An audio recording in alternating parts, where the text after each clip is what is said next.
What's going on, guys? My name is Shruger. Today we're going to talk about the homing rocket in Star Wars Battlefront. The first tip I would like to give you guys is to practice this weapon in medium range. I know it says lock on to long distance ranges, but the enemy can get away from this weapon very easily. If you've got distance between you and your target, you're most likely going to lose that kill because they can run behind an object. It takes a little while for that missile to get there. That's why I recommend getting into a medium range distance between you and the enemy. Now, tips to avoid this weapon. If somebody locks onto you, you'll know when you're targeted. Okay, so it's time to get behind something, or using your jetpack, blast up in the air, blast all around. Just get out of the way of the rocket.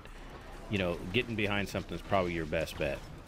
A lot of times, if you can surprise the enemy, that's the best thing you can do. And like I said, medium range is perfect because you can get the shot off and they can't get away from the lock-on missile. And of course, it's a shorter distance for the missile to travel. That's not a good situation to be in when there's enemies around. I was just trying to get a really good shot there. But here's another example here. I like to watch doorways with it. People have a little bit of a slower reaction to the lock-on, and I don't think they understand just quite yet what's coming at them, and bam, you get the kill. Once again, if you guys are getting killed by this thing a lot, getting behind stuff, avoiding open areas without a jetpack, I think jetpack is key to avoiding this particular weapon, because you can break the lock by launching yourself up in the air or around an object or something like that. That's why that jetpack is really such a sweet add-on to have.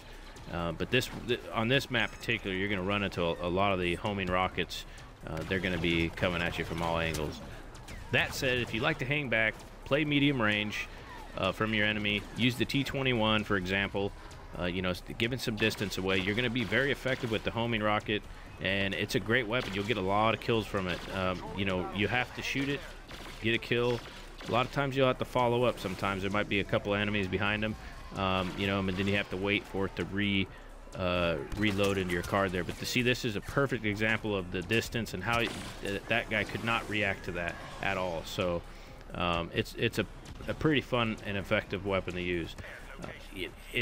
This particular map here is very difficult to use the homing rocket on. A lot of times will switch over to something else, but this is a perfect example. You quickly lock onto somebody and blast them out of the tree there. It's pretty fun. But a lot of times you're going to lock onto somebody and they're just going to run and hide behind a tree, and you won't get as many kills as you could on a wide open map. Remember, sometimes hanging back, scoping out the area and locking on targets from a distance, you can get quite a few kills that way. But it's something you have to practice, especially on this map. It's very difficult, like I said. Right here is a perfect example of the distance and time of reaction. Notice how I get behind cover, and that's the key right here to these homing rockets and surviving them and also using them. So if you are far away, they aren't going to be as effective as you are, if you're medium range. But thanks again, guys, for watching, and I will see you in my next video. Take care.